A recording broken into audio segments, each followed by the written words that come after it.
স্থানীয় বিজয় সরণি আছেন রিপোর্টার সাদিকুর রহমান। বৃষ্টির আরো খবর জানতে আমরা সরাসরি যাচ্ছি তার কাছে।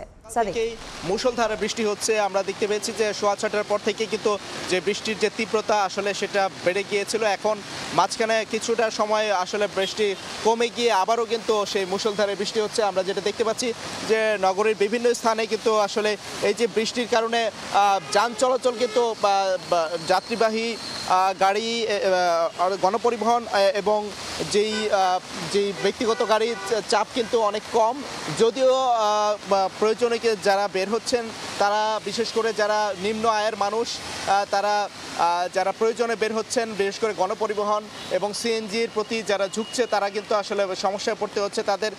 যদিও গণপরিবহনের ভাড়া অতিরিক্ত নেওয়া হয় না, কিন্তু সিএনজিতে দেখা গেছে যে যারা প্রয়োজনে বের হয়েছে তাদেরকে অতিরিক্ত টাকা দিয়ে কিন্তু বিভিন্ন স্থানে যেতে হচ্ছে। আমরা যেটা দেখতে পেয়েছি যে আসলে বৃষ্টির যে তীব্রতা তাতে কিন্তু দেখা যাচ্ছে এটা যদি আসলে আরও কিছুক্ষণ থাকে, কয়েক ঘন্টা থাকলে কিন্তু দেখা যায় বিভিন্ন স্থানে জলাবদ্ধতা সৃষ্টি হওয়ার কিন্তু আশঙ্কা রয়েছে।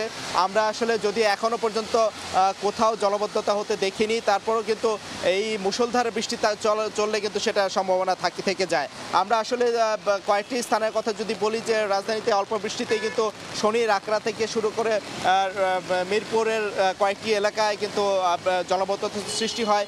এছাড়া আমরা দেখেছি যে আসলে যেই সাপ্তাহিক ছুটির দিন হওয়ার কারণে কিন্তু দেখা যায় যে মানুষের প্রয়োজনে বের হতে হচ্ছে না, এই জন্য ভোগান্তি কিছুটা কম। তবে বিপণী বিতানগুলি এখনও খুলেনি, যদিও স্বাভাবিক সময়ে খুলবে, কিন্তু সব এখনো পর্যন্ত এই বৃষ্টি আছে এবং এভাবে চলছে। এই ছিল এখান থেকে সবশেষ তথ্য। বৃষ্টির খবর জানতে আমরা সরাসরি যুক্ত ছিলাম বিজয় সরণি থেকে।